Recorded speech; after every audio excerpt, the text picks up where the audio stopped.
Baik, Alhamdulillah, salatu wassalamu ala rasulillah wa ala alihi wa ashabihi wa man tabi'ahum bi ihsanin ila yaumiddin wa ba'du. Allahumma faqihna fid din wa alimna ta'wil. Allahumma rabbana zidna ilma wa rizukna fahma. Allahumma inna nas'aluka ilman nafi'a wa la yunsa. Rabbi syrah li sadri wa yassir li amri wa hlul 'uqdatam min lisani yafqahu qawli.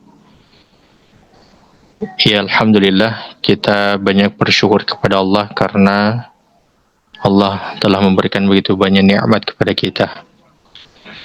Salat serta salam semoga senantiasa tercurah kepada Nabi kita Muhammad sallallahu alaihi wasallam.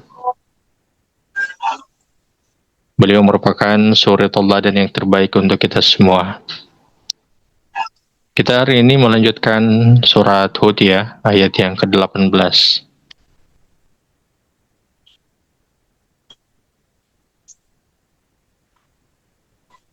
Surat Hud ayat yang ke-18. Sebentar.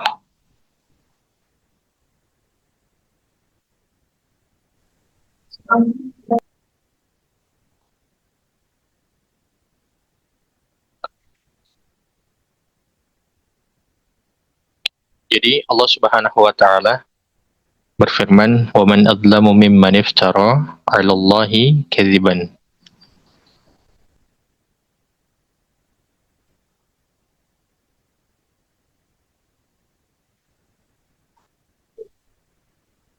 Allah Subhanahu wa taala berfirman, "Wa man azlamu mimman iftara 'ala Allahi kadziban."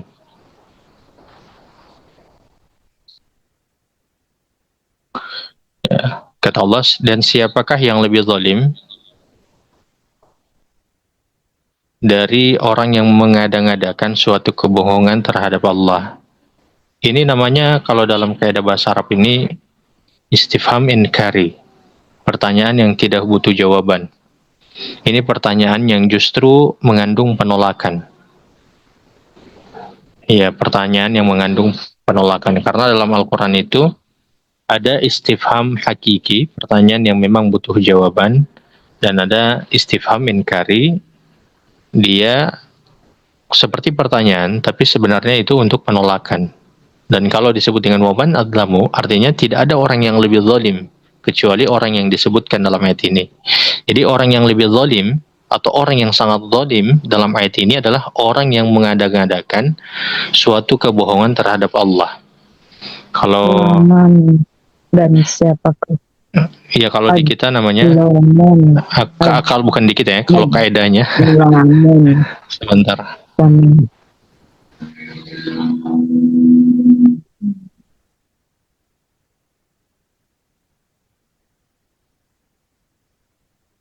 Ini siapa yang badan keuangan ini? Aman torang kalau malam ini ada bagian keuangan. Bisa dibelikan makanan.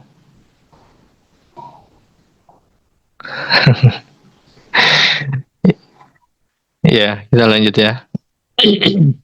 Jadi mengada-ngadakan suatu kebohongan terhadap Allah itu adalah bid'ah namanya. Jadi bid'ah itu ada 3. Pertama bid'ah akidah, yang kedua itu bid'ah amalan, yang ketiga itu ada bid'ah muamalah. Yang pertama bid'ah ingkari. Bid'ah ingkari ini sebagaimana yang dilakukan oleh orang-orang musyrikin. Jadi kan orang-orang musyrikin itu mereka mendapatkan ajaran Islam itu dari Nabi Ibrahim dan Nabi Ismail alaihi salam. Dari mereka berdua. Bahkan mereka mengatakan mereka itu mewarisi ajarannya Nabi Ibrahim. Itu dalam ayat Al-Quran seringkali Allah menyebutkan millata Ibrahim hanifan musliman wa ma kana minal musyrikin. Akidahnya Ibrahim itu adalah akidah yang lurus. Ketika Allah menyebutkan bahwa akidahnya Nabi Ibrahim itu adalah akidah yang lurus, itu berarti untuk menolak akidahnya orang-orang musyrikin. Ya, yang mana mereka sudah lari jauh dari akidahnya Nabi Ibrahim. Seperti apa bid'ah akidahnya orang-orang musyrikin? Mereka itu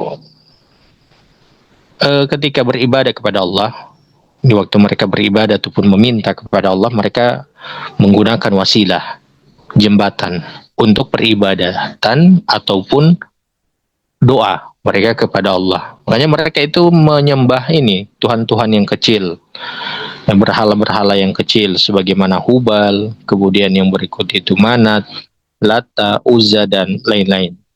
Itu jumlah patung ketika itu, jumlah patung di Mekah itu kurang lebih ada sekitar ratusan lah, 300-an lebih patung yang ada di sekitaran Ka'bah. Belum patung yang ada di tempat di rumah mereka masing-masing. Ini disebut bid'ah ingkari. Kalau orang-orang Nasrani, bid'ah ingkari mereka adalah mereka menjadikan Nabi Isa atau Yesus itu sebagai wasilah mereka dalam beribadah kepada Allah. Awalnya Nabi Isa itu mereka jadikan sebagai anak Tuhan dulu. Jadi mereka jadikan sebagai anak Tuhan karena mereka menganggap ini ya, kenapa sampai terjadi bid'ah? Nanti akan saya jelaskan kenapa sampai terjadi bid'ah. Awalnya mereka menganggap mereka itu kan kotor. Jadi untuk langsung terhubung dengan Allah itu tidak bisa. Sedangkan posisi mereka ini kotor dan posisi Allah itu sangat suci. Butuh jembatan, butuh yang namanya wasilah dalam peribadatan ataupun doa menuju Allah. Dan mereka menjadikan Yesus itu sebagai wasilah peribadatan dan doa. Begitu. Nah, ini namanya bid'ah akidah. Kalau orang-orang Yahudi, orang-orang Yahudi itu menjadikan Uzair. Jadi ada namanya Uzair, Nabi Uzair. Itu disebutkan di surat Al-Baqarah. Uzair ini adalah seorang nabi yang dia Allah tidurkan selama 100 tahun. Karena satu ketika dia lewat, ini disebutkan dalam surat Al-Baqarah ya. Dia lewat di satu kota yang sudah lama ditinggalkan. Jadi kota mati begitu. Dia bertanya, kemudian pertanyaannya itu kurang lebih bagaimana kota ini bisa hidup kembali, atau pertanyaannya itu adalah bagaimana Allah menciptakan kembali manusia yang telah mati. Allah kemudian menidurkan dia selama 100 tahun. Coba saya cari ayatnya ya.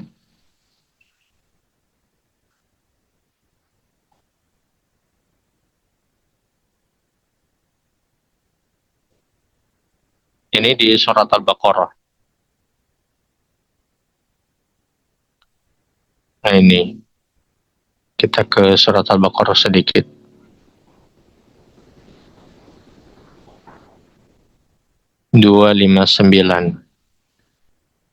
Kelihatan saya punya layar ini ya, yang saya bagikan? Kelihatan. Kelihatan ya, oke.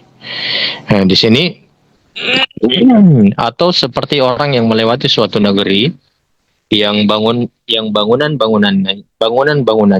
orang ini adalah Uzair ini ya, telah roboh hingga menutupi reruntuhan atap-atapnya. Dia berkata, bagaimana Allah menghidupkan kembali negeri ini setelah hancur. Lalu Allah kemudian mematikan orang itu, yaitu Uzair, selama 100 tahun. Jadi dia itu beristirahat di satu tempat, dia bersama dengan keledainya. Kemudian membangkitkannya, menghidupkannya kembali. Dan Allah bertanya, berapa lama engkau tinggal di sini? Orang itu menjawab, yaitu Uzair menjawab, aku tinggal di sini sehari atau setengah hari. Allah kemudian berfirman, tidak, engkau telah tinggal selama 100 tahun. Lihatlah makanan dan minumanmu yang belum berubah, tetapi lihatlah keledaimu yang telah menjadi tulang belulang. Dan agar kami jadikan engkau tanda kekuasaan kami bagi manusia, lihatlah tulang belulang keledai itu. Jadi ketika dia bangkit, maksudnya ketika Allah bangunkan dia, Uzair itu ketika Allah bangunkan, dia melihat ini makanan dan minumannya yang sudah tidak ada. Kemudian begitupun dengan keledai yang dia bawa itu sudah jadi tulang belulang. Ketika jadi tulang belulang, Allah kemudian memperlihatkan kepadanya bagaimana proses kembali Allah hidupkan keledai tersebut. Jadi disusun kembali tulangnya, kemudian dibalut tulangnya itu dengan daging sampai menjadi keledai kembali. Ini yang Allah sebutkan di ayat 259. Uzair ini adalah nabi yang di masa itu yang tersisa, orang yang tersisa ya, dan dia merupakan nabi yang tersisa yang masih memahami Taurat. Jadi dia masih hafal dan memahami Taurat. Jadi bukan sekedar hafal saja, tapi dia paham dengan isi Taurat. Nah, karena kepandaiannya ini, dia kemudian dijadikan sebagai wasilah dalam ibadah. Nah, wasilah ibadah menuju kepada Allah. Tapi setelah dia mati, itu kan yang sering kali terjadi juga di kita kaum kaum atau umatnya Nabi Muhammad. Kalau kita dapat lihat orang soleh, kalau sekarang itu orang soleh itu harusnya orang soleh itu yang diambil kan ilmunya, ilmu yang berdasarkan dengan Al-Quran dan hadis. Tapi kalau sekarang itu orang itu kayak sebagaimana orang Yahudi memperlakukan Uzair, yang diambil bukan ilmunya, tapi Uzair dijadikan sebagai Tuhan. Kalau hari ini ada orang soleh, kemudian orang soleh itu mati, kuburannya diambil berkahnya. Ya, kuburannya diambil berkahnya, bahkan ada orang yang sampai datang ke kuburan itu minta rezeki, kemudian mereka minta jodoh di situ, minta anak, kemudian minta keselamatan, minta keberkahan. Itu perbuatannya orang-orang Yahudi begitu, dan itu masuk di bagian bid'ah akidah, ya, bid'ah akidah gitu ya. Jadi semua agama selain Islam yang samawiyah, mereka banyak melakukan perbuatan bid'ah ingkari. Dan kalau kita lihat kondisi umat Islam hari ini, ternyata banyak juga kaum muslimin yang melakukan bid'ah ingkari. Saya contohkan tadi, orang datang ke kuburan itu boleh untuk ziarah, tidak terlarang. Ya, karena memang Nabi juga pada fase yang kedua, fase pertama Nabi melarang untuk menziarahi kubur. Karena dikhawatirkan orang-orang itu melakukan perbuatan kufur. Tapi dengan berjalannya waktu, ketika kaum muslimin sudah memahami ilmu agama berdasarkan dengan Al-Quran dan hadis, maka kemudian Allah melalui nabinya itu memperbolehkan mereka untuk berziarah ke kuburan. Tapi sekarang itu sudah kebablasan. Jadi kebablasannya adalah orang-orang hari ini sudah meminta barokah di situ, meminta keselamatan. Ada yang sampai orang kalau misalnya mau masuk PNS datang ke kuburan itu minta supaya jadi bisa lulus PNS begitu. Ada yang begitu ya? Tidak atau tidak ada?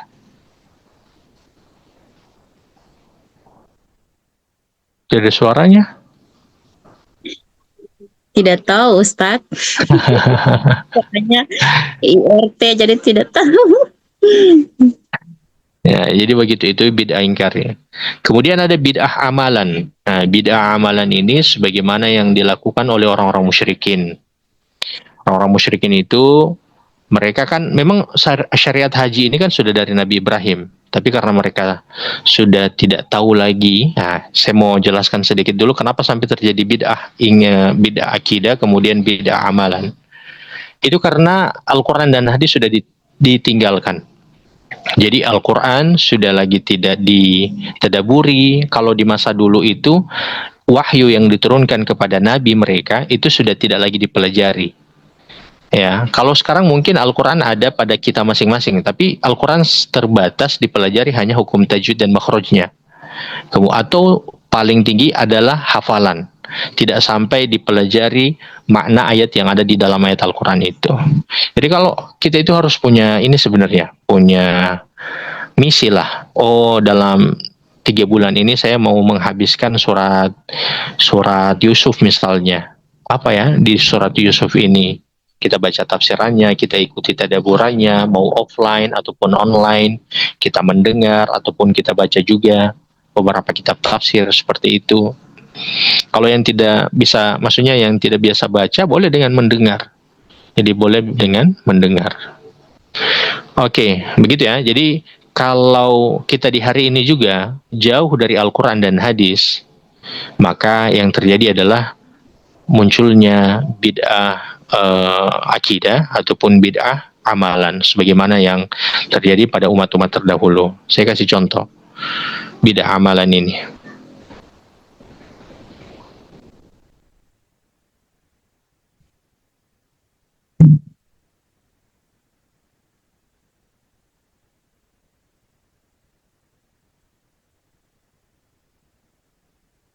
Sebentar, saya cari ayatnya dulu.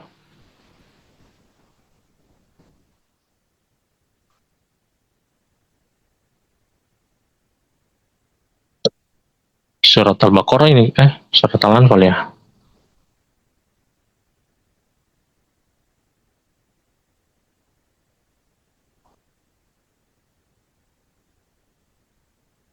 Ini ayat 35, ini diantara contoh bid'ah amalan yang dilakukan oleh orang-orang terdahulu. Allah Subhanahu wa taala berfirman, "Wa ma kana salatuhum 'indal baiti illa mukanau wa tasdiyah. Fadzuqul 'adzaba bima kuntum takfurun." Dan salat mereka di sekitar Baitullah itu tawaf itu tidak lain hanyalah siulan dan tepuk tangan. Maka rasakanlah azab disebabkan kekufuran mereka atau kekafiran mereka. Waalaikumsalam. Sebentar ya.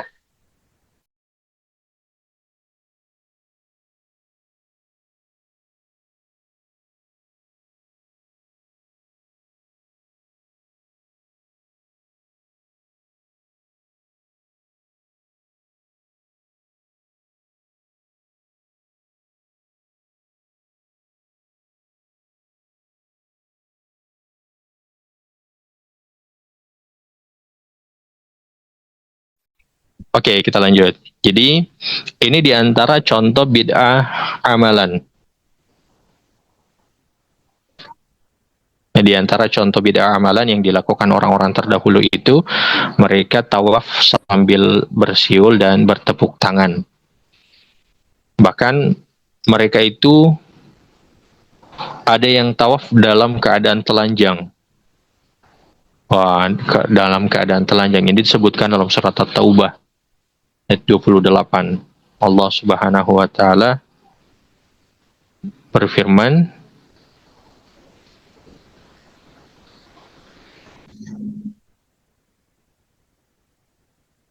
mana ya?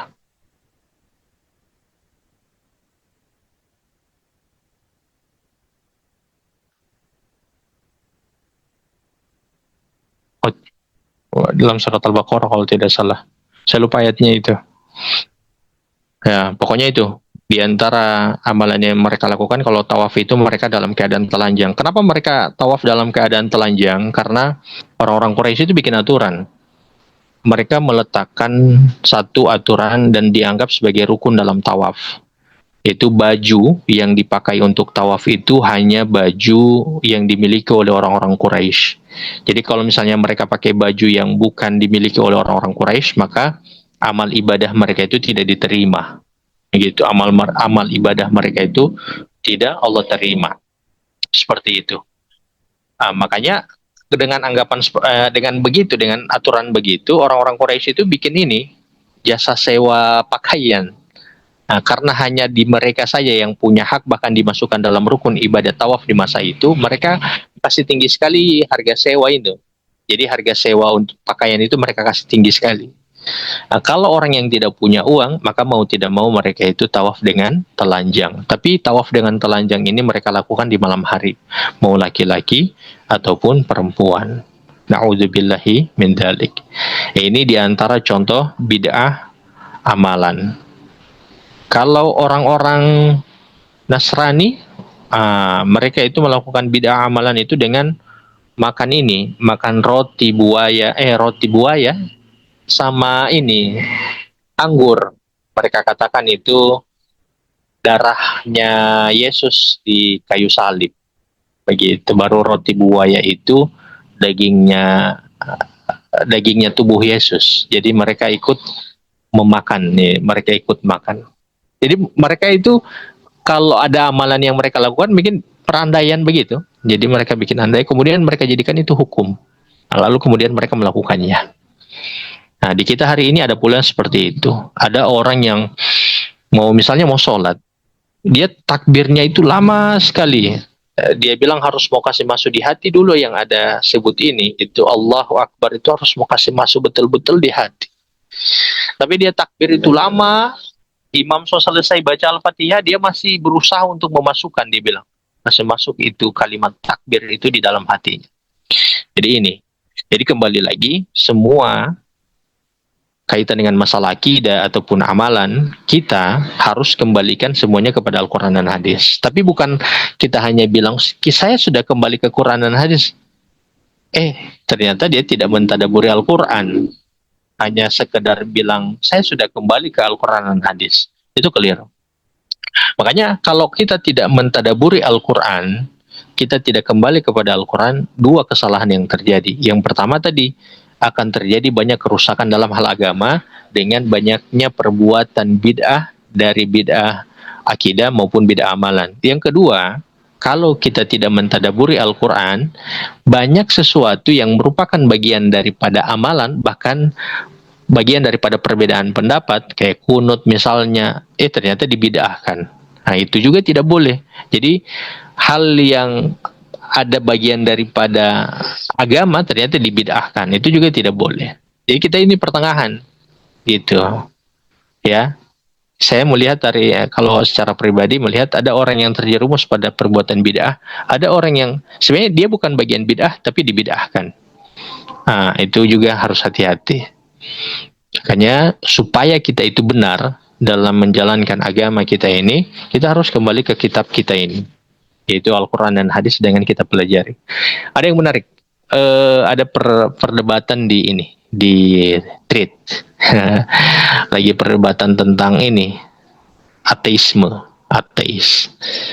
Jadi di tweet itu dia singgung orang-orang Hindu. Dia singgung orang Hindu. Kalau di kita kan Al-Quran ini bisa di rumah kita masing-masing untuk kita baca dan kita pelajari kan. Tapi sayangnya banyak orang yang tidak benar-benar mempelajari Al-Quran ini. Kemudian ada orang Hindu kemudian memberikan komentar. Dia komen lah di situ, di sosmed itu. Dia komen begini. Ya jelas lah, namanya kitab suci. Ya, kan orang Hindu itu punya kitab suci namanya Weda, tapi tidak ada di rumahnya mereka masing-masing. Itu hanya ada mereka katakan itu hanya ada di pimpinan-pimpinan mereka saja. Jadi hanya ada di pimpinan-pimpinan mereka. Lalu orang Hindu itu mengatakan, namanya kitab suci tidak boleh semua orang pegang. Tidak boleh semua orang pegang. Yang pegang itu adalah orang yang benar-benar suci. Subhanallah. Nah, itu juga bid'ah itu. Pemahaman seperti itu adalah pemahaman bid'ah. Jadi kalau ada orang pula yang bilang, Quran ini tidak boleh sembarang. Ya memang tidak boleh sembarang untuk menafsirkan. Tapi kalau misalnya dianggap Quran ini hanya berlaku untuk para ulama, para ustadz saja, itu keliru. Karena Allah menyebutkan, Hudal linnas. Ya, syahrul Ramadan alladzi unzila fihi al-Quran. Di bulan Al-Quran ini diturunkannya Al-Quran. Jadi Al-Quran ini bulan Ramadan menjadi bulan diturunkannya Al-Quran. Hudal linnas, menjadi petunjuk bagi manusia semua. Namanya hudal linnas, manusia kan. Allah tidak menyebutkan di situ hudal lil ulama. Misalnya hudal lil ulama, petunjuknya para ulama, atau hudal lil muallimin, petunjuknya para guru. Allah tidak menyebutkan itu. Hudal linnas, petunjuknya manusia. Makanya Allah sampai kasih beda. Allah sampai sebutkan Yahudi dengan Nasrani dalam ayat Al-Quran supaya kita menjadi pertengahan. Orang Yahudi itu menganggap tidak boleh kitab suci itu dipegang oleh semua orang. Yang boleh pegang kitab suci itu hanya ulama-ulama mereka saja. Ada yang kalau orang Nasrani semua orang bisa pegang kitab. Akhirnya mereka tersesat dengan pemahaman mereka sendiri. Makanya itu jadi Quran harus kita pegang, harus kita pelajari, dan cara kita mempelajari Al-Quran itu berdasarkan dengan pemahaman para ulama. Mempelajari Quran tadabbur itu tidak susah, mudah. Karena Allah memudahkan kita untuk memahami itu. Kemudian Allah katakan, ulaika yu'raduna ala rabbihim. Pokoknya bid'ah ini banyak sekali di lingkungan kita. Saya ingatkan ya. Pokoknya di proses pernikahan ada, di kematian juga ada, di kelahiran juga ada. Waktu kelahiran ini biasanya ada yang dodomi itu kan. Tahu dodomi ini? Kan banyak ibu-ibu yang sudah melahirkan sini.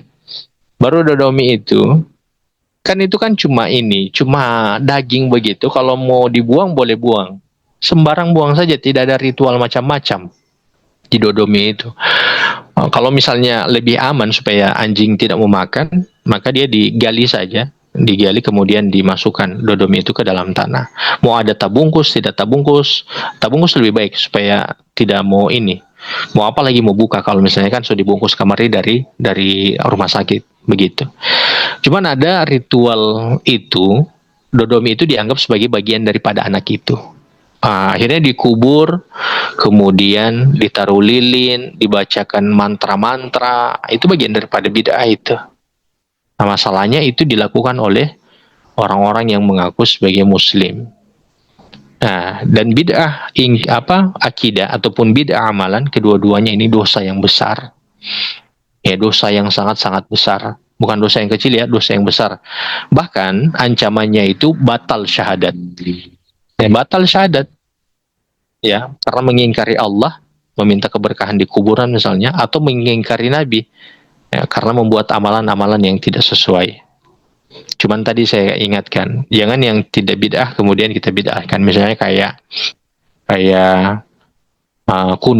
kunut subuh yang merupakan perbedaan pendapat di kalangan para ulama.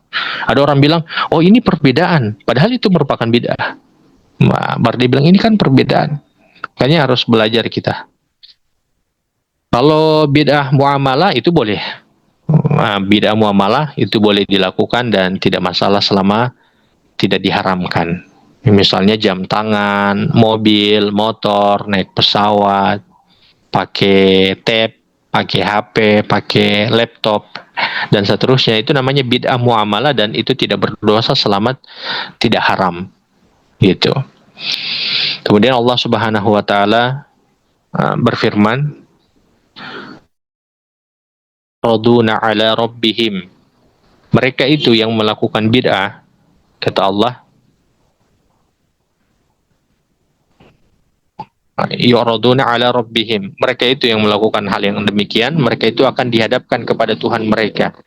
Yuraduna itu artinya dipaksa, ditarik. Jadi pernah lihat orang kalau melakukan perbuatan salah di dunia ini, misalnya dia melakukan perbuatan keji, kan biasa polisi mau tangkap dia, baru polisi mau seret, mau tarik-tarik. Nah, itu yu'raduna itu begitu. Jadi yu'raduna itu dia ditarik-tarik, oleh malaikat. Kemudian nanti akan dia berhadapan dengan Allah Subhanahu wa taala. Kenapa dia berhadapan dengan Allah? Untuk nanti mempertanggungjawabkan apa yang dia lakukan. Nah, apa yang akan dia pertanggungjawabkan? Jadi selain dia mempertanggungjawabkan amalannya, Allah kemudian akan mendatangkan saksi. Wa yaqulul asyhadu, dan para saksi akan berkata, haula'i ladzina kadzabu ala rabbihim. Orang-orang inilah yang telah berbohong terhadap Tuhan mereka. Siapa saksi itu? Kata para ulama, yang pertama adalah malaikat. Malaikat itu akan Allah tanya, apakah kamu, atau misalnya malaikat ditanya apakah sudah menurunkan wahyunya kepada para nabi? Kemudian para malaikat akan mengatakan, sebagai malaikat Jibril ya, dia akan mengatakan dia sudah menurunkan kepada nabi. Kemudian nabi akan ditanya, bahkan Nabi Isa itu akan ditanya. Nabi Isa akan ditanya, apakah kamu mengajarkan dirimu agar disembah? Itu ada di dalam surat Al-Baqarah kalau tidak salah. Kemudian Nabi Isa mengatakan bahwa dia tidak pernah mengajarkan itu. Bahkan dia mengucapkan subhanallah, maha suci Allah dari apa yang mereka syirikkan. Begitu. Jadi para nabi pun akan ditanya, apakah apa yang mereka lakukan ini merupakan hal yang kau ajarkan, misalnya. Kurang lebih gitulah dialognya. Jadi para nabi akan mengatakan, mereka tidak mengajarkan seperti itu. Begitu, mereka tidak mengajarkan seperti itu. Bahkan orang-orang soleh pun, orang-orang beriman yang dimana sudah tidak ada lagi para nabi, sebagaimana di masa kita hari ini, orang-orang beriman pun itu akan ditanya, apakah mereka telah menjalankan dakwah mereka dan mengajarkan kepada saudara-saudara mereka yang lain, dan akan ditanya apakah seperti inilah yang mereka ajarkan. Maka orang-orang soleh itu mengatakan mereka tidak mengajarkan itu. Yang sangat dikhawatirkan kalau ada orang yang mengajarkan itu, wah itu akan dimasukkan ke dalam neraka sekaligus dengan pelakunya. Jadi yang mengajarkan dan yang mengamalkan. Na'udzubillahi min dzalik. Lalu kemudian dikatakan, lalu kemudian orang-orang di masa itu, makhluk-makhluk mengatakan kepada mereka ini yang duduk ini, yang yu'raduna, yang ditarik, jadi mereka mereka berdiri tertunduk, dikatakan haula'il ladzina kadzabu ala rabbihim, orang-orang inilah yang telah berbohong terhadap Tuhan mereka, mendustakan atau mengada-ngadakan sesuatu yang tidak berasal dari Tuhan atau dari Allah Subhanahu wa taala. Kemudian Allah katakan ala la'natullahi 'alal zalimin.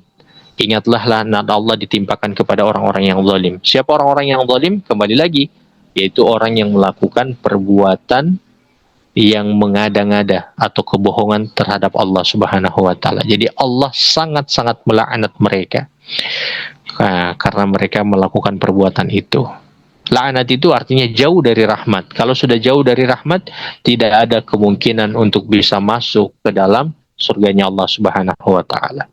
Begitu. Jadi sangat dikhawatirkan karena perbuatan yang mengada-ngadakan atau kebohongan terhadap Allah Subhanahu wa taala biasanya menjurus kepada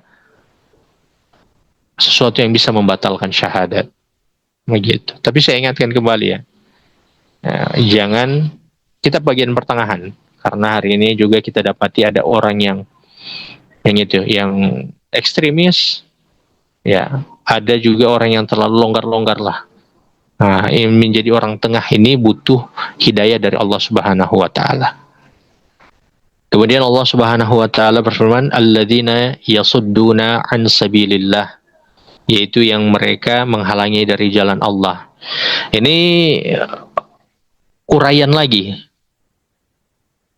dari ayat yang ke-18 terkait dengan orang-orang yang zalim. Allah kemudian menyebutkan lagi orang-orang yang zalim ini, perbuatan mereka. Nah, perbuatan mereka selama di dunia adalah mereka menghalangi orang-orang dari jalan Allah. Sudah mereka itu tidak mau menuju kepada Allah, mereka juga menghalangi orang dari jalan Allah. Bagaimana mereka itu tidak mau menuju kepada Allah? Mereka tidak mau untuk mempelajari ayat-ayatnya Allah Subhanahu wa taala. Itu mereka tidak mau mempelajarinya. Kalau di masa Nabi, orang-orang musyrikin itu dipanggil supaya kembali kepada ajaran yang benar, ya berdasarkan dengan ajarannya para nabi terdahulu. Karena kan semua nabi itu akidah mereka itu sama. Mereka diajak supaya kembali kepada akidah yang benar. Kalau mereka mengatakan bahwa mereka mengikuti Nabi Ibrahim, maka Nabi Muhammad ingin mengajarkan seperti apa akidah yang benar miliknya Nabi Ibrahim. Itu. Sayangnya adalah mereka tidak mau. Selain mereka tidak mau, mereka juga menghalangi orang-orang untuk mempelajari akidah yang benar. Kalau kita hari ini adalah orang tidak mau mempelajari tadabbur. Sudah mereka tidak mau mentadaburi ayat Al-Quran, mereka menghalangi orang-orang untuk tidak mau ikut mentadaburi ayat-ayat Al-Quran. Oh, jangan ke situ jangan tadabbur tahu gitu. Tafsir Quran tahu, tidak terlalu penting itu. Begitu. Jadi Quran ini adalah hal yang sangat-sangat penting untuk kita pelajari. Harus kita ketahui. Gitu. Jadi kalau misalnya ada kelas tadabbur, biasa tidak usah ke situ.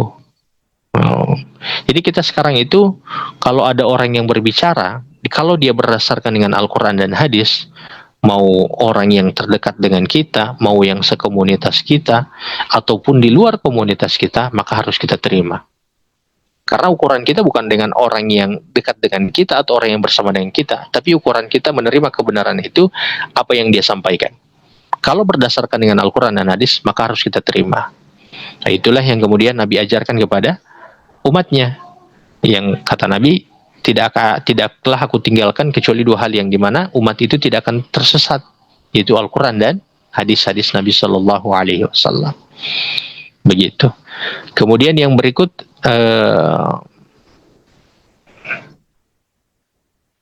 iya seperti itu. Saya lupa tadi. Ada tertangkap tadi tapi saya lupa. Oke, kemudian berikut lagi. Allah Subhanahu wa taala berfirman wa yabghunaha iwajan, dan mereka itu menginginkan jalan yang bengkok. Jalan yang bengkok itu ya karena mereka tidak mau mempelajari kebenaran, akhirnya mereka itu nyaman dengan kesesatan. Kalau di hari ini karena mereka itu tidak mau mempelajari Al-Quran dan hadis dengan benar, tidak mau mentadaburinya, tidak mau memahami ayat-ayatnya, maka mereka itu nyaman dengan kebengkokan mereka itu. Nyaman dengan kesesatan mereka itu. Begitu. Jadi tadi saya sudah ingatkan. Jadi kalau ada orang yang berbicara yang isi bicaranya itu sesat, tidak sesuai dengan Al-Quran dengan hadis, walaupun dia bersama dengan kita, maka kita harus menolaknya. Begitu. Oh, sekarang fitnah itu adalah fitnah komunitas, fitnah kelompok. Kemudian kita mengukur kebenaran itu berdasarkan dengan kelompok kita masing-masing. Oh, itu bahaya. Jadi kebenaran diukur berdasarkan dengan Al-Quran dan hadis. Kemudian Allah Subhanahu wa taala berfirman, "Wa hum bil akhirati hum kafirun." Dan mereka itulah orang-orang yang tidak percaya dengan adanya hari akhirat. Kata Allah Subhanahu wa taala, mereka itu orang-orang yang tidak percaya dengan adanya hari akhirat. Bukankah orang-orang Nasrani itu percaya dengan akhirat? Bukankah orang-orang Yahudi itu mereka percaya dengan akhirat? Kalau orang musyrikin benar, mereka tidak percaya dengan akhirat karena menurut mereka kehidupan hanya sekali, tidak ada lagi kehidupan setelah kematian. Tapi bagaimana dengan orang Nasrani maupun orang Yahudi maupun orang Muslim yang mengatakan bahwa mereka itu percaya dengan akhirat, tapi mereka itu banyak melakukan perbuatan yang disebutkan di ayat yang ke-18 tadi. Jadi cara memahaminya adalah mereka tidak percaya dengan akhirat. Karena apa? Karena mereka tidak benar-benar memahami Al-Quran. Kalau mereka itu paham Al-Quran, maka mereka akan semakin yakin dengan akhirat dan mereka akan semakin tahu bagaimana cara mempersiapkan diri mereka menuju kehidupan akhirat tersebut. Subhanallah. Gitu ya. Semoga Allah Subhanahu wa taala uh, menjaga kita dan menyelamatkan kita. Karena kalau kita mempelajari Al-Quran, orang yang mati muslim itu banyak. Tapi orang yang selamat setelah mati itu sedikit. Karena hari ini ada orang yang mati tidak menggunakan hijab, ada orang yang mati tidak sholat, ada orang yang mati melakukan perbuatan syirik dan kufur, masih datang ke perdukunan, masih percaya dengan ramalan, percaya dengan jimat, melakukan amalan yang banyak menyelisihi apa yang diajarkan oleh Nabi. Makanya saya sebutkan tadi, orang yang banyak melakukan perbuatan mungkar, perbuatan keji, zina, khomar, dan seterusnya, kemudian mereka mati. Makanya saya sebutkan tadi, orang yang hari ini mati muslim itu banyak. Tapi mati selamat setelah, mati dengan kondisi selamat setelah mati, itu sedikit. Na'udzubillah, semoga Allah lindungi kita semua dengan melihat kondisi ya di hari ini. Emang Ustaz tahu hal yang gaib melihat kondisi hari ini. Banyaknya kita yang melupakan ataupun melalaikan sholat kita. Na'udzubillah. Kemudian Allah Subhanahu wa taala berfirman ayat yang ke-20. Allah katakan, mereka ulaika lam yakunu mu'jizina fil ardi. Mereka itu tidak mampu menghalangi siksaan Allah di bumi. Atau mereka itu tidak mampu melemahkan Allah di bumi.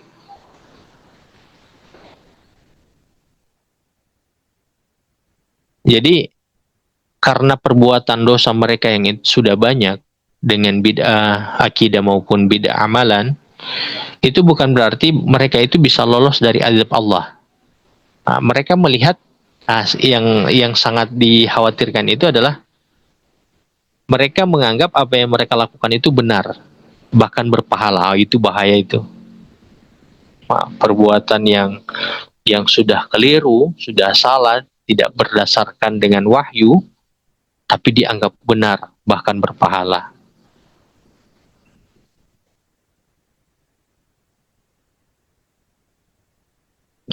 Oke. Kemudian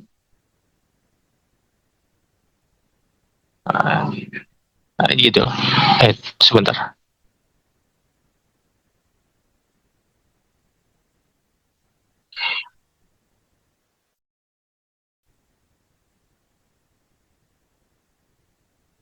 Jadi mereka tidak mampu menghalangi siksaan Allah di bumi.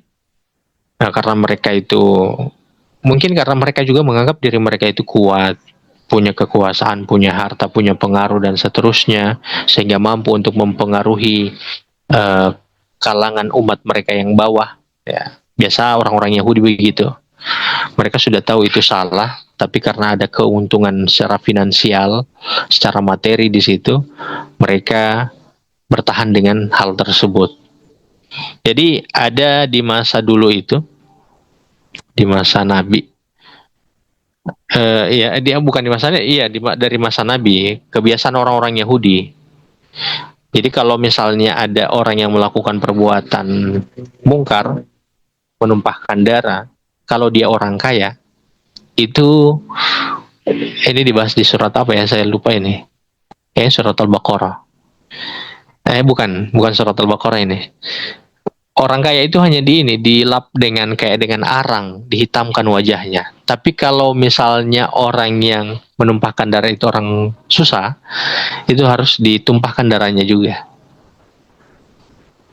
Nah, itu orang Yahudi begitu. Kenapa orang kaya berbeda aturannya dengan orang-orang yang tidak kaya?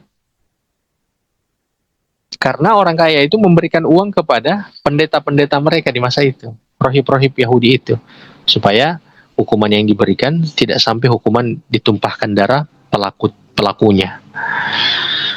Nah, makanya kemudian Allah katakan mereka tidak mampu menghalangi siksaan Allah di bumi. Nah, karena mereka merasa aman dengan perbuatan mereka itu, maka Allah katakan demikian. Kemudian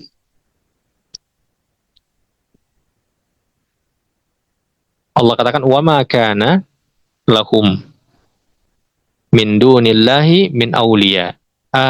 Ayat yang penggalan sebelumnya itu juga berkaitan dengan orang-orang musyrikin yang mencoba menyiksa orang-orang beriman, karena memang surat Hud ini kan turun sebelum hijrah. Jadi orang-orang muslimin itu kasihan, sudah banyak tersisa, banyak ada yang ditumpahkan darahnya. Mereka akhirnya harus lari ke Madinah, itu pun atas perintah Allah. Ya, ketika Allah sudah memerintahkan mereka untuk keluar dari Mekah. Nah, dengan seperti itu mereka menyombongkan diri. Tapi Allah katakan mereka tidak akan mampu menghalangi siksaan Allah di muka bumi ini atas perbuatan mereka. Wa ma kana lahum min dunillahi min awliya. Dan tidak akan ada bagi mereka penolong selain Allah. Kata Allah, nanti tidak akan ada penolong untuk mereka. Kalau mereka mati nanti. Tapi di dunia juga mereka tidak ada penolong selain Allah. Akhirnya apa? Orang-orang musyrikin itu kan banyak yang mereka itu tewas di medan perang. Itu menunjukkan bahwa tidak ada yang bisa menolong mereka. Sembahan-sembahan mereka pun itu tidak ada yang bisa menolong mereka. Ada ayat yang Allah sebutkan bahan bakar api neraka itu adalah manusia dan batu.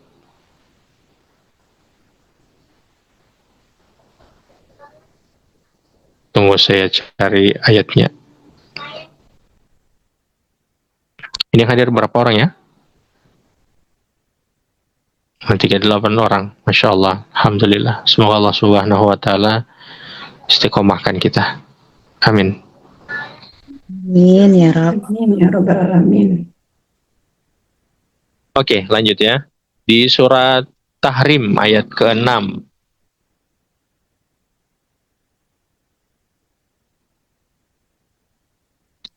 Surat At-Tahrim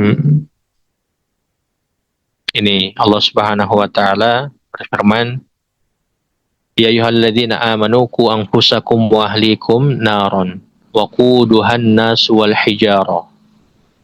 Wahai orang-orang yang beriman, peliharalah diri kalian dan keluarga kalian dari api neraka yang bahan bakarnya adalah manusia dan batu. Tahu bahan bakar? Bahan bakar itu Semuanya tahu ya. Kalau ada api, pertalite ya, di api itu, jadi pertalite misalnya kita buang di api itu, apinya jadi kecil atau besar? Bagaimana apinya jadi kecil atau besar kalau kita buang bahan bakar, kita buang pertalite misalnya ada api, baru mau buang pertalite di situ, kita Menyala siram besar. pertalite, jadi besar ya. Jadi kata Allah, manusia itu bahan bakarnya neraka. Artinya ketika apinya jadi kecil, karena manusia itu bahan bakar, apinya jadi besar sekali.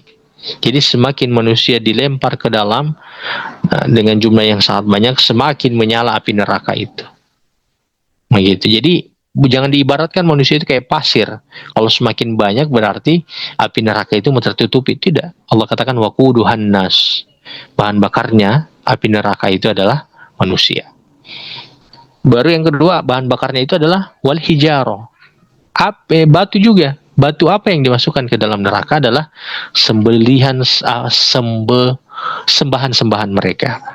Jadi orang-orang musyrikin itu yang menyembah batu, hari ini ada orang-orang Hindu yang menyembah batu, semua sembahan mereka itu akan dimasukkan ke dalam neraka bersama dengan mereka. Bahkan itu bahan bakar, sehingga apinya semakin besar menyalanya. Nah, jadi ketika mereka melihat apa yang mereka sembah itu ada bersama dengan mereka di dalam neraka, maka putuslah harapan mereka. Karena mereka kan bergantung kepada apa yang mereka sembah itu. Tapi yang mereka sembah itu ternyata dengan mereka di dalam neraka. Kekal selama-lamanya di dalam neraka. Makanya kalau disebut kekal dalam neraka, coba pikir-pikirlah. Berarti kayak sia-sia ya. Tapi tidak ada yang sia-sia kalau kita niatkan ibadah. Karena itu pasti akan Allah beri balasan pahala. Tapi kalau tidak diniatkan ibadah, makan yang haram, hasilnya pun dikeluarkan untuk yang haram, rugi saja. Kemudian Allah katakan, Allah Subhanahu wa taala kemudian berfirman berikut lagi, yudha'afu lahumul adab. Adab itu dilipat gandakan kepada mereka. Ya, dilipat gandakan karena apa? Karena mereka merusak agama ini. Ya, kalau masih kaitan dengan ini, orang yang melakukan bid'ah akidah dengan bid'ah amalan tadi, mereka merusak agama sehingga agama yang benar itu sudah kayak kabur sekali. Ya, jadi diazab mereka, dilipat gandakan azab mereka itu. Kemudian kata Allah, ma kanu yastati'una as-sam'a wa ma kanu yubsirun. Wah, ini bahaya. Kenapa mereka sampai dilipat gandakan azab? Karena semasa mereka di dunia itu tidak mau mendengarkan wahyu. Dan selama mereka semasa di dunia ini, mereka tidak mau mempelajari wahyu. Tidak mau mendengar, tidak mau mempelajari. Ini ancaman ke diri kita, ke kita masing-masing yang tidak mau belajar Quran, tidak mau mentadaburi Quran. Jadi bukan sekedar kita belajar tahsin, makhrajal, tajwid, tapi juga harus kita pelajari isinya. Kita harus tadaburi isinya. Ini ancaman bagi orang yang tidak mau mentadaburi ayat Al-Quran ini. Ma kanu yastati'una as-sam'a wa ma kanu yubsirun. Mereka tidak mau mendengar kebenaran. Ya, mereka tidak mau mempelajarinya pula. Seperti itu. Oke, demikian tadabur kita di malam hari ini. Kalau ada yang ingin ditanya, dipersilahkan. Silakan.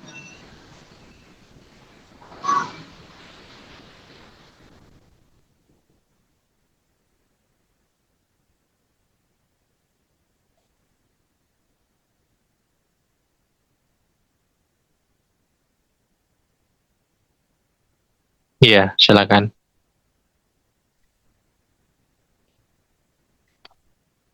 Iya, Bu Ami, silakan. Assalamualaikum.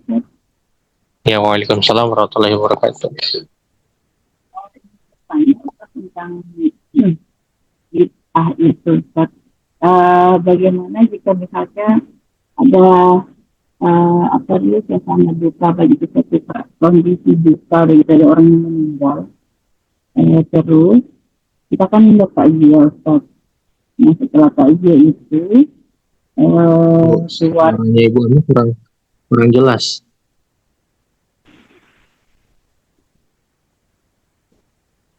Iya, silakan. Halo, kalau begini jelas Ustaz? Pagi ini, iya ini jelas, silakan. Oh iya. Ya, jadi misalkan ada suatu kondisi, ada duka begitu Ustaz, ada orang yang meninggal. Terus kita kan bertakziah begitu kepada keluarga. Nah, setelah takziah itu, keluarga itu ada melaksanakan semacam doa begitu yang belakangan ini kan orang-orang pada bilang itu tahlilan begitu Ustaz. Em, kalau menurut beberapa ceramah dan ilmu-ilmu yang agama yang kita dengar itu di zaman Rasul, bahkan Rasul itu tidak pernah mengadakan atau melaksanakan yang seperti itu. Maksudnya duduk bersama, terus ada orang baca doa yasinan atau tahlilan begitu, Ustaz. Nah, apakah sedangkan yang dibacakan ini adalah misalkan adalah ayat-ayat Quran, mengagungkan Allah, menambahkan keimanan dan kekuatan kepada keluarga yang ditinggalkan daripada almarhum atau almarhumah ini. Bagaimana hukumnya Ustadz? Apakah itu bid'ah itu, apakah jatuh fix kalau memang Rasul itu tidak melaksanakan itu? Misalkan ada pun satu doa atau apapun itu yang hanya diriwayatkan oleh seorang imam besar atau apa begitu, di mana doa itu adalah doa yang baik atau ini, tapi itu tidak didoakan oleh Rasul, tidak dilaksanakan oleh Rasul, apakah itu termasuk bid'ah Ustaz?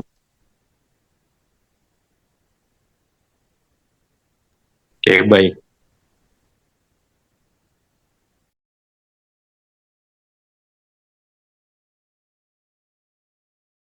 Hmm. Iya, baik. Pertama terkait dengan kematian ya. Sebentar saya pakai headset dulu.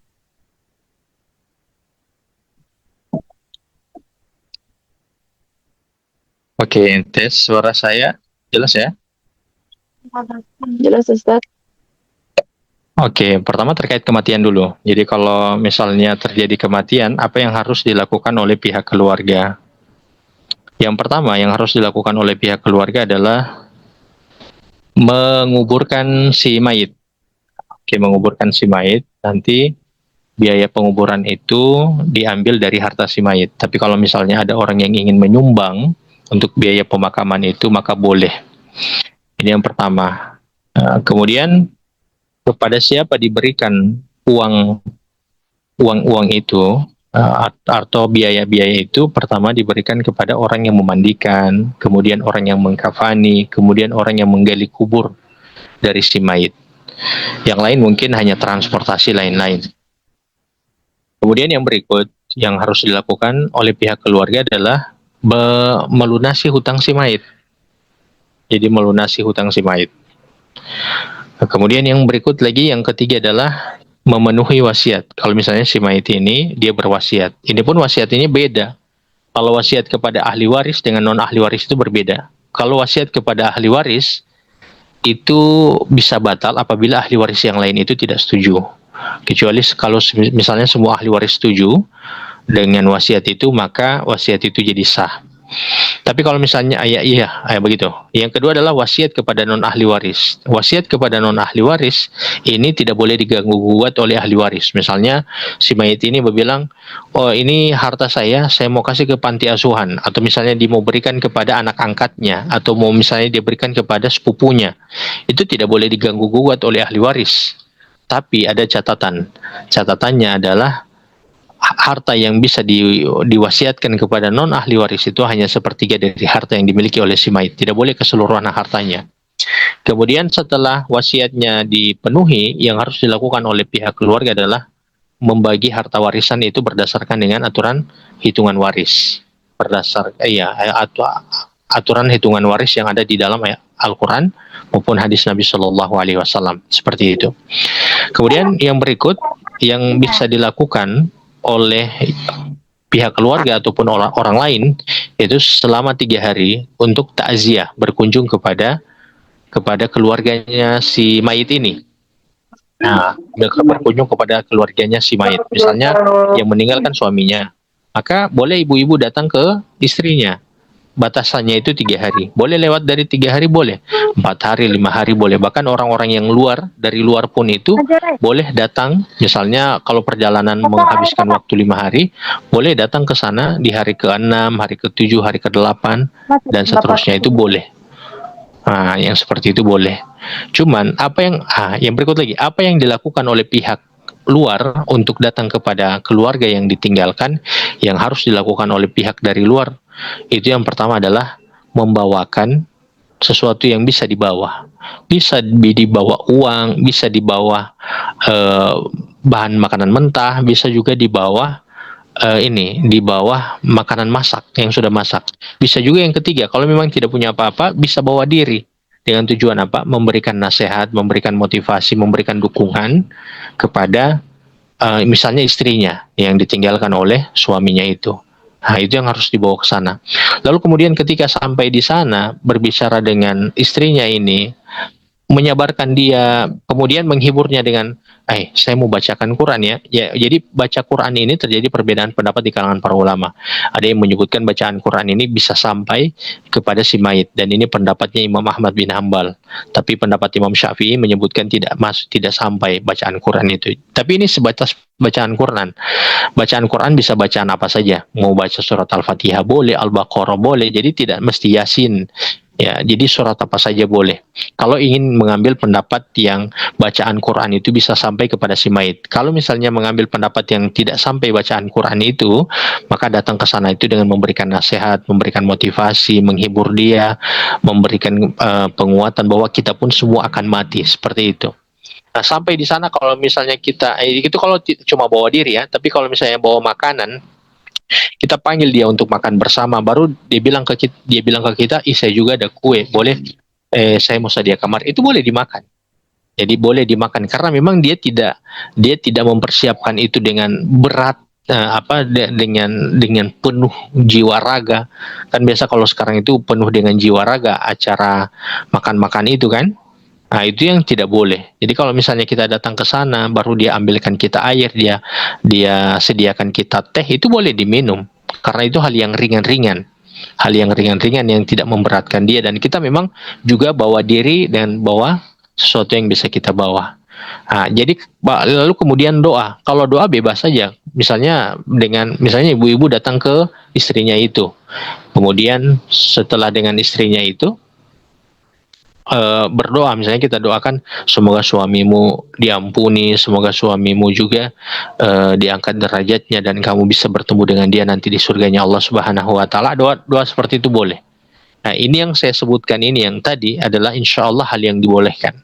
Selain daripada misalnya kalau kayak sekarang ada asap-asapnya, atau sampai memberatkan pihak keluarga, mereka harus menyediakan makanan yang cukup banyak, ini tidak boleh. Bahkan Imam Syafi'i itu melarang makan-makan di rumah si mayit itu, ya, dan mereka harus menyediakan banyak, itu jangan. Tapi kalau ala kadarnya mereka itu, karena memang kita datang kemudian dijamu teh kah, air kah, itu boleh begitu. Gitu ya. Ya, seperti itu Ibu Ami, yang insya Allah yang saya sebutkan tadi itu yang dilakukan. Yang lain daripada itu jangan dilakukan, ditinggalkan. Begitu Ustaz ya. Berarti ukurannya itu maksudnya kita melihat ini Ustaz, maksudnya orang yang berduka itu mampu atau tidak begitu menyediakan apa-apa sama kita begitu, atau kita yang bawakan. Misalkan berarti kalau misalnya kita diundang begitu, kita boleh menolak untuk datang ya, maksudnya kalau kita orang melihat jadi patokannya itu sunnahnya itu memang tidak dilaksanakan oleh Rasul atau hanya melihat kondisi ekonominya Ustadz, apakah itu? Kalau di masa Nabi itu ada Ja'far yang meninggal. Ja'far itu syahid, kemudian Nabi menyuruh orang-orang untuk datang ke rumahnya si Ja'far itu dengan membawa makanan.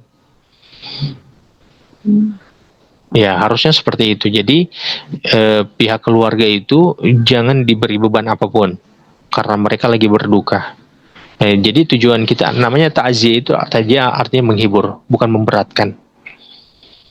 Nah, jadi kalau kita diundang misalnya, kalau kita diundang, kalau sekarang kan undangan itu sudah jadi tanda kutip, pasti ada undangan dengan asap misalnya, ya, dengan asap. Nah, itu kita tidak boleh untuk mengikuti itu. Ya, ada undangan asap di situ. Tapi kalau misalnya kita hanya diundang, misalnya di telepon, boleh datang kemari, saya misalnya dibilang dia sedih sekali, kayak butuh teman curhat, boleh. Kalau misalnya undangan seperti itu boleh. Jadi harus diperhatikan undangan apa dulu. Kalau sekarang kayak ada undangan asap, itu tidak boleh datangi. Begitu. Kalau sekedar kita datang atau misalnya dia telepon, saya mau undang, saya butuh tempat curhat, boleh datang begitu. Jadi tidak boleh juga kita mengharamkan secara mutlak. Pokoknya tidak boleh datang ke situ. Kalau misalnya dia dia mau curhat, tidak boleh. Itu juga tidak seperti itu dia. Begitu. Afwan Syukran, Ustaz, Ustaz. undangan asap itu maksudnya gimana tuh Ustaz?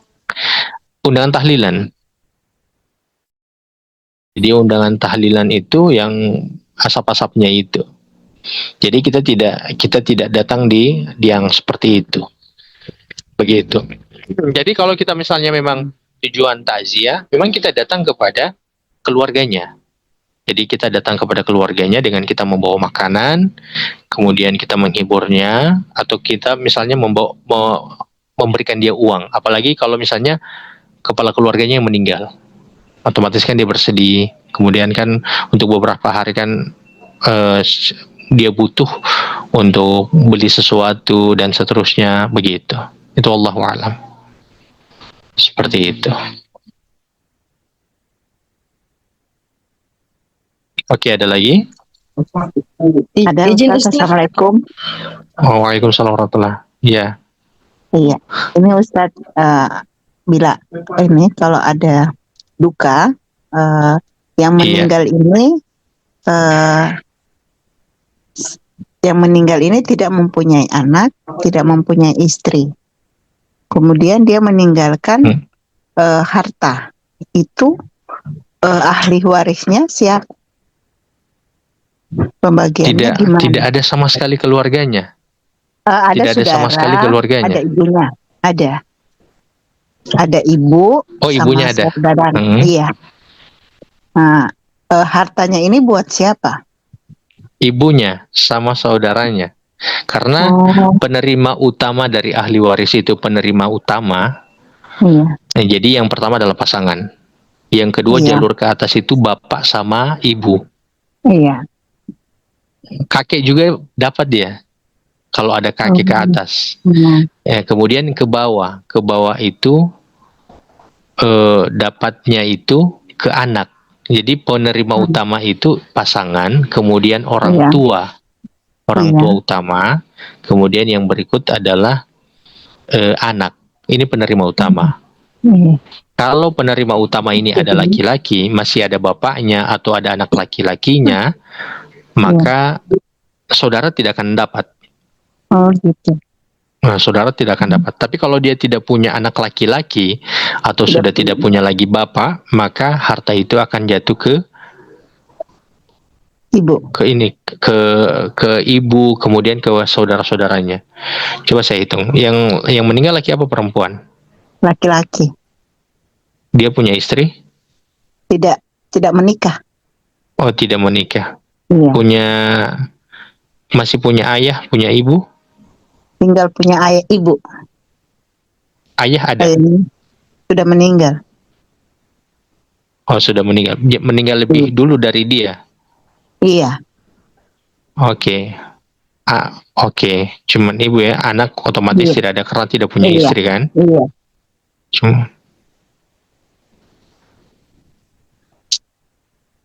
Dia masih ada kakek begitu dari ayah?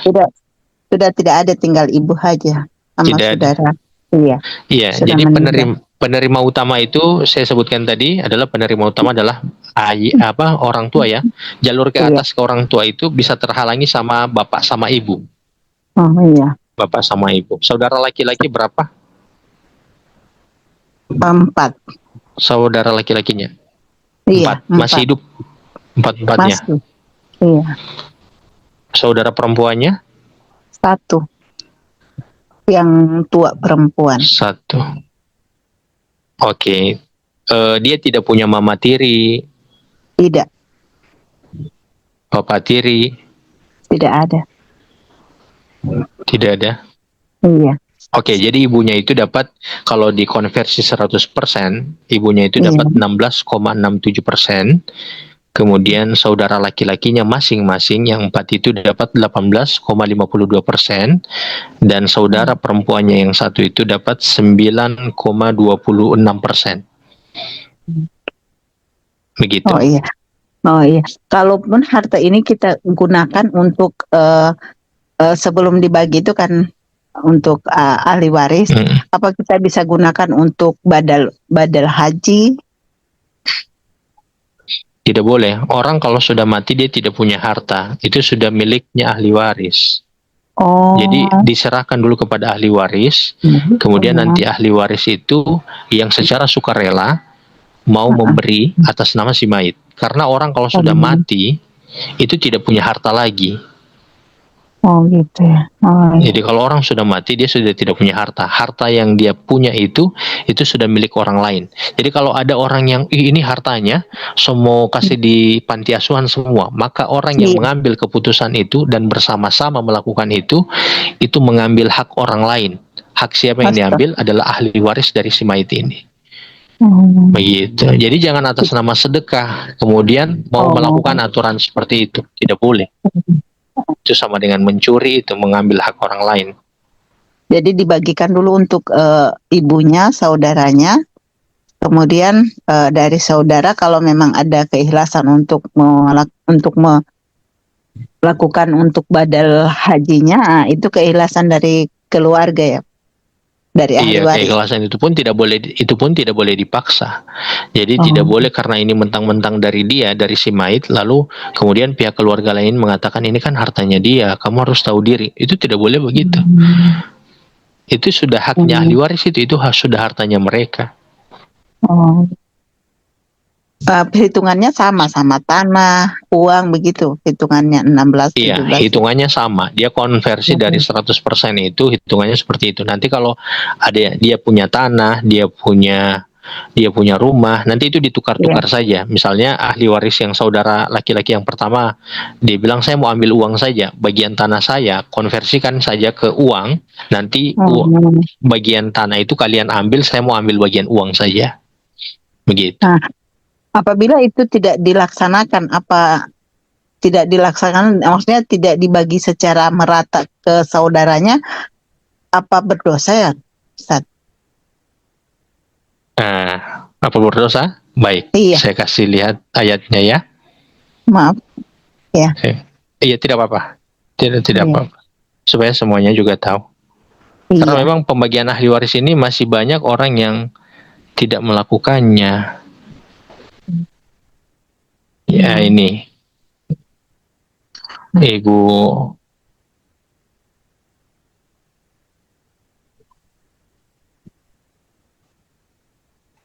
ayat ke ini kan ayat ahli waris ayat 12 ini kan tentang ahli waris kan, dan bagian kamu suami-suami adalah 1/2 dan seterusnya kan. Ini kan terlihat ini yang saya bagikan. Coba lihat ayat 13. Allah katakan, itulah batas-batas hukum Allah. Barang siapa taat kepada Allah dan Rasulnya. Ini pernyataan kepada ahli waris ya, yang ditinggalkan, bukan si mayit. Dia akan memasukkannya ke dalam surga-surga yang mengalir di bawahnya. Artinya ahli waris yang mengikuti aturan waris akan diberi surga oleh Allah. Sebaliknya ayat 14, dan barang siapa yang mendurhakai Allah dan Rasulnya, melanggar batasan-batasan hukumannya, tidak menggunakan hitungan waris dalam pembagian harta waris, maka ahli waris itu akan dimasukkan ke dalam api neraka dan mereka akan dikekalkan di dalamnya selama-lamanya. Begitu. Oh, surat An-Nisa ya? Iya, surat An-Nisa dari 12 ayat 13 sampai 14. Oh iya. Iya. Begitu.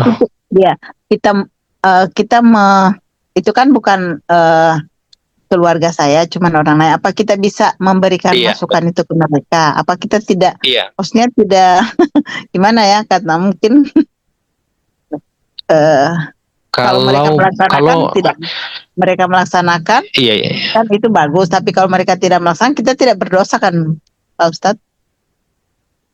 Kita Iya, hanya kita tidak menyampaikan berdosa saja. selama kita sudah menyampaikan. Kita sudah Oh. sampaikan bahwa harus dibagi berdasarkan dengan hukum waris karena memang ancamannya ada di dalam neraka. Saya pernah mengingatkan begitu. Baru ada pihak saya pernah mengatakan begitu pada seseorang. Kemudian orang itu bilang, kami tidak cari harta, makanya kami sepakat bagi rata. Saya bilang, ini bukan masalah harta atau tidak, ini kita ikut aturan Allah atau tidak. Ini bukan soal masalah harta, saya mau ambil dan seterusnya. Begitu. Ya, saya juga pernah mengingatkan yang seperti ini, tapi dia bilang saya tidak cinta harta, Ustadz. Saya bilang, saya bukan bilang soal masalah cinta harta ini soal masalah hukum yang Allah sebutkan dalam ayat Al-Quran. Mungkin kalau sudah memang dibagikan, kalau yang bersangkutan mengembalikan dalam bentuk kayak saya punya, saya terima, tapi dengan catatan saya gunakan untuk beliau untuk melaksanakan ibadah haji, begitu kan bisa kan? Boleh. Iya, boleh. Iya, boleh. Pernah ada kejadian begitu. Jadi pernah ada kejadian yang saya hitung warisannya itu, kebetulan anak laki-lakinya kan sudah lebih dulu meninggal. Jadi kalau yang meninggal lebih dulu itu tidak dapat warisan. Terus yang tersisa cuma anak perempuan. Dia sudah tidak punya orang tua laki-laki, cuma ada ibu. Nah, kemudian kan meninggal, otomatis harta penutupnya itu kepada saudara laki-lakinya sama saudara perempuan. Saudara perempuan dapat 750.000, kemudian saudara laki-lakinya masing-masing dapat 1,5 juta. Lalu kemudian mereka musyawarah, mereka telepon saya, katanya, Ustadz, semua saudara saya sudah sampaikan bahwa mereka dapat masing-masing. Ini kamu dapat 1,5 juta, kamu dapat 750. Walaupun belum ada penyerahan, yang penting sampaikan saja mereka dapat apa. Begitu. Setelah mereka disampaikan bahwa mereka dapat 750, dapat 1 juta, mereka telepon saya, mereka katakan, Ustadz, mereka sudah serahkan semua ke anak-anak si mayit ini. Bagaimana, Ustadz? Boleh. Yang penting mereka sudah tahu mereka dapat apa. Begitu. Tinggal nanti mereka terserah bagi si ini, si penerima itu. Penerima, ya, mau diserahkan kemana, terserah penerima. Yang penting sudah ada pembagian jelas gitu ya, Ustadz. Iya, walaupun tidak ada penyerahan, Ibu. Jadi walaupun tidak ada penyerahan, yang penting mereka sudah tahu mereka dapat bagian berapa. Makan juga. Seperti itu. Gitu ya. Oh iya. Kasih Ustadz penjelasannya. Gimana kalau ahli warisnya hartanya itu berupa tanah dan buah kelapa, pohon kelapa, tapi dipanen hanya untuk peringatan gitu, doa untuk almarhum dan almarhumah, itu gimana tuh, Ustadz?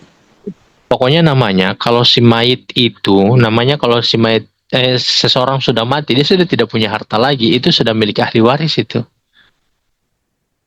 Ya, jadi sudah milik ahli waris, kemudian mau dia ada pohon kelapa, tidak ada pohon kelapa, itu dihitung semuanya. Bahkan jumlah kelapanya juga itu harus dihitung.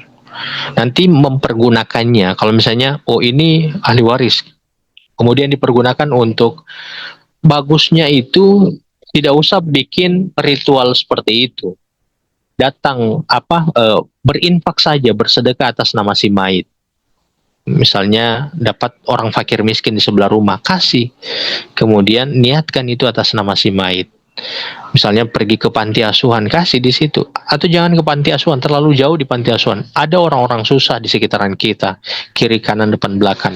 Datangi mereka, beri mereka makanan, beri mereka pakaian, beri mereka uang, niatkan untuk si mayit. Begitu. Tapi kalau kita melaksanakan kan, kalau Gorontalo itu kan ada 3 hari, 5 hari, 7 hari. Kita mengundang orang untuk kayak ada takjiah, kemudian kita sediakan makanan, apa begitu, Ustaz? Itu kita gimana hukumnya?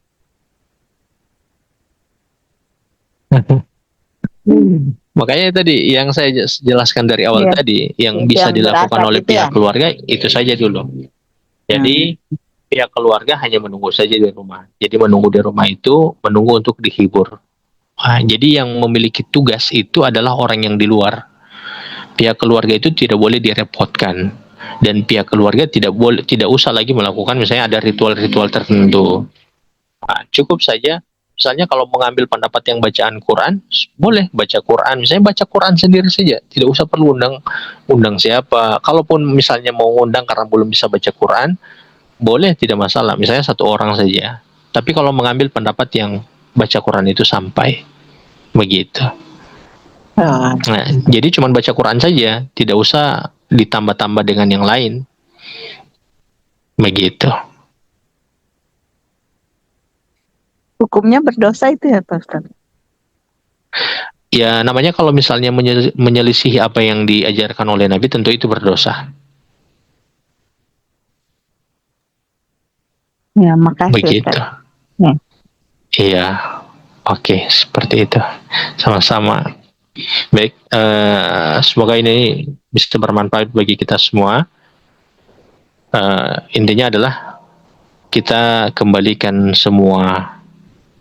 Oh bukan, intinya adalah thalabul ilmi fardhatun ala kulli muslim. Menuntut ilmu agama dan menuntut ilmu itu berdasarkan dengan Al-Quran dan Hadis merupakan kewajiban bagi kita semua. Kita tidak boleh terbelenggu oleh atau terkukung oleh terperangkap oleh apapun untuk mengukur kebenaran. Tidak boleh. Makanya saya mengatakan mau kiri mau kanan itu bukan cara kita menentukan kebenaran. Cara kita menentukan kebenaran adalah bagaimana kita mentadaburi Al-Quran. Jadi mentadaburi Al-Quran, memahaminya, berupaya untuk kalau ini itu seperti bacaan ini, mau baca Quran baca tadaburnya, kemudian seperti berbicara dengan Allah, ngobrol, oh Allah mau begini, oh Allah mau saya begini, oh kisah Nabi. Saya alhamdulillah lagi memperdalam surah Yusuf. Sekarang lagi masuk ke ayat yang ke-7. Tadi ini bicara tentang masalah cinta Yakub kepada Yusuf. Begitu. Semoga Allah Subhanahu wa taala mengistiqomahkan kita semua. Kita cukupkan dengan doa kafaratul majelis. Subhanakallahumma bihamdika asyhadu an la ilaha illa anta astaghfiruka wa atubu ilaik. Assalamualaikum warahmatullahi wabarakatuh. Waalaikumsalam warahmatullahi wabarakatuh.